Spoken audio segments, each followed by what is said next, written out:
আমরা এখন ইমিগ্রেশনের কাজ শেষ করে যাচ্ছি ও যে বর্ডারের দিকে। এই হচ্ছে বাংলাদেশ ইমিগ্রেশন পয়েন্ট। ইমিগ্রেশনের কাজ শেষ করে চলে যাচ্ছি নাকুগাঁও বর্ডারের দিকে। ওখান থেকে শিলিগুড়ি হয়ে চলে যাব সিকিম গ্যাংটক। মানে ট্রাভেল ট্র্যাক্স দিয়ে যাচ্ছি। এখন ঢুকে যাব ইন্ডিয়ার বর্ডার সাইডে। আমি আর মিজানের প্রথম ট্যুর সিকিম দার্জিলিং। দেখা যাক সামনে কি আছে। কিছু করবি মিজান? হ্যাঁ, আমি খুব খুশি, আমি অবশেষে ইন্ডিয়া যাইতে পারতেছি। এটা হচ্ছে ঢালু ইমিগ্রেশন কেন্দ্র। এখানে ইমিগ্রেশন করে চলে যাব ভিতরে, তাহলে আমাদের আনুষ্ঠানিকভাবে সব কাজ সম্পন্ন হবে। ডালু ইমিগ্রেশনের সামনে থেকে আশীর্বাদ নামে একটা বাস যায় সরাসরি শিলিগুড়ি এসএনটির সামনে নামিয়ে দিবে। এটার ভাড়া হচ্ছে 900 রুপি। বাসটি বিকাল 4টা বাজে ছেড়ে যায় ডালু ইমিগ্রেশনের সামনে থেকে, সরাসরি শিলিগুড়ি চলে যাবে। একটা নাকুগাঁও বর্ডার ডালু থেকে যাই শিলিগুড়ি পর্যন্ত। এই হচ্ছে এসএনটি। এই এসএনটি থেকেই গ্যাংটক বাস, গাড়ি এবং পারমিট সব কিছু করাতে হয়। এটা হচ্ছে এসএনটি বাস কাউন্টার। এখান থেকে 190 রুপির বিনিময়ে চলে যাওয়া যায় এবং এটার ভিতর থেকে পারমিট নেওয়া যায়। এই হচ্ছে এসএনটি থেকে গ্যাংটক বাসের সময় এবং ভাড়ার তালিকা। আমরা এই বাসে করে সবচেয়ে কম করে যায় গ্যাংটক যাচ্ছি। 190 রুপি করে নিচ্ছে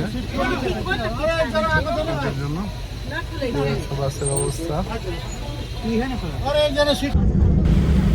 গ্যাংটক যাওয়ার পথে তিস্তা নদীর অপরূপ সৌন্দর্য দেখতে দেখতে যাবেন এবং পাহাড় এবং নদীর অপরূপ এক সৌন্দর্য চোখে পড়বে, যা ভ্রমণের ক্লান্তিকে নিমিষেই দূর করে দেবে।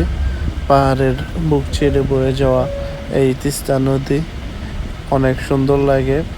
এটাই এই রোডের সবচেয়ে সুন্দর জায়গাগুলির মধ্যে একটি। আর এই হচ্ছে সেই তিস্তা নদী, যা বাংলাদেশের দুঃখ নামে পরিচিত।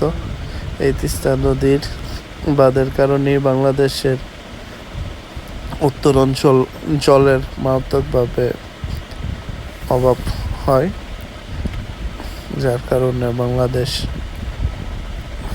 শুষ্ক মৌসুমে ভয়াবহ খরার মধ্য দিয়ে যাচ্ছে। গাড়ির কন্ট্রাক্টরকে বলে রাখলে বাংলাদেশ সাইড রংপুর চেক পয়েন্টে আসার পর বাস দাঁড় করাবে। এই হচ্ছে রংপুর চেক পয়েন্ট।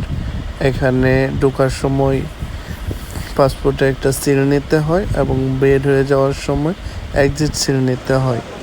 এসএনটি থেকে যদি করে নিয়ে আসেন তাহলে সরাসরি শুধু ওই ফর্মটা দেখিয়ে সিল নিয়ে নিলেই হয়, আর তা না হলে এখান থেকে নতুন করে ফর্ম নিয়ে তারপর পাসপোর্টে সিল নিতে হয়।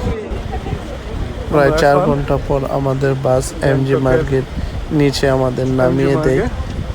না, যেখানে নামায় সেখান থেকে সিঁড়ি দিয়ে সোজা উঠে আসলে এমজি মার্গে পৌঁছা যায়।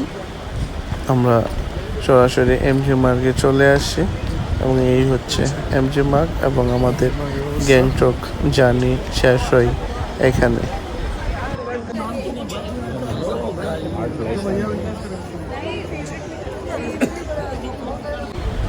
পরের ভিডিওতে দেখতে পারবেন আমরা গ্যাংটকের কোথায় কোথায় ঘুরতে গিয়েছি এবং কিভাবে গিয়েছি তার বিস্তারিত থাকবে পরের ভিডিওতে।